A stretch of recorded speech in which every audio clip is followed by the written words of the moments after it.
นมัสการเขาหน่อยก็คือได้เห็นพระธาตุนี่อยากว่าถึงพระอรหันต์ทั้ง5กันก่อนเพราะว่าเวลาเพิ่นนำพระธาตุมาจากอินเดียมาจากเมืองราชคฤห์เพิ่นสิพากันไปสร้างธาตุหลวงกันก่อนพอแล้วจากธาตุหลวง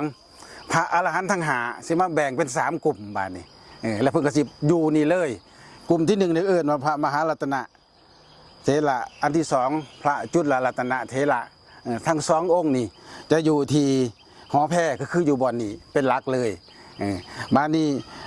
ส่วนที่2เลยเป็นพระสุวรรณประสาทะกับพระจุลสุวรรณประสาทะจะอยู่ที่เวียงงัวคือที่ฝั่งนั่นก็มีพระธาตุอยู่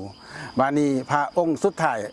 อยู่ผู้เดียวในองค์นี้นะพระสังฆวิชัยเถระอยู่ที่ธาตุลานน้ำหนองคาย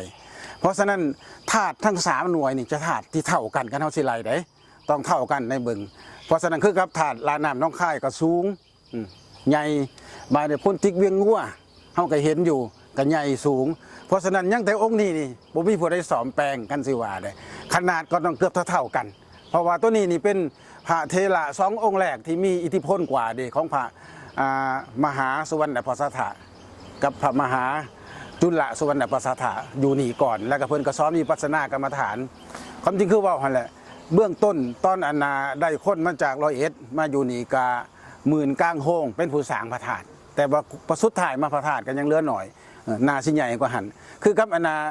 พระธาตุพ้นทิกเวียงงัวก็จะมีพระธาตุบุอยู่ข้างๆหันอันนี้คือการมีองค์ใหญ่อยู่นี่แล้วก็มีทั้งในหันแม่นอัดหูนาคบุบ่ให้นาคบุขึ้นมาเพิ่นสิว่าจังซั่นเพราะฉะนั้นถ้าความเป็นไปได้เนาะคันเฮาเบิ่งแต่สิจริงหรือบ่จริงก็บ่ฮู้แหละในเมื่อธาตุลาน้ำหนองคายก็สูงใหญ่ในเมื่อธาตุพ้นทิกเวียงงัวก็สูงใหญ่ในเมื่ออันนี้ก็เป็น1ในหันคันสิว่าหั่นน่ะน่าจะได้ซ้ำกันคันเฮ็ดหั่นนะหรือก็อาจจะจำลองแบบทั้ง2อันมาแล้วเป็นครึ่งกลางกันหน่อยว่าตัวนี้ยังเพ่พังอยู่อันนี้เลยองค์สำคัญในพระอรหันต์ทั้ง5เลยเพิ่นอยู่เป็น3กลุ่มแล้วเพิ่นก็สั่งสอนทำอยู่นี่ถ้าเฮ็ดได้อันนี้อยากเสนอจังสั่นนี่ท่านอาจารย์ว่าได้ตัวนี้บรรจุจักเม็ดตัวนี้นะตัวนี้นี่4ไม่คือว่าพระธาตุของพระพุทธเจ้าคือ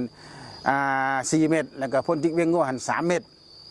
แขวฝางธาตุแขวฝางหัน7กันตามตำนานเลยว่าจังสั้นส่วนธาตุลานน้ำหัน9 เม็ดมี4เป็นพระธาตุดังเดิมพระธาตุหลวงพระธาตุหลวง27หรือ29เนาะเพราะฉะนั้นคันสิว่าแล้วในยังแต่องค์นี้นี่ยังบ่เห็นห้องห้อยเลยธาตุลานน้ำถึงมันสิเจือนเขาก็ยังสร้างขึ้นใหม่ให้เห็นแล้วก็ธาตุพ้นทิกเวียงงัวเขาก็สร้างใหญ่ขึ้นแต่ของเฮานี่ฐานเฮาแพ้ยังได้แต่ซ้ำนี่พระแขว4 เม็ด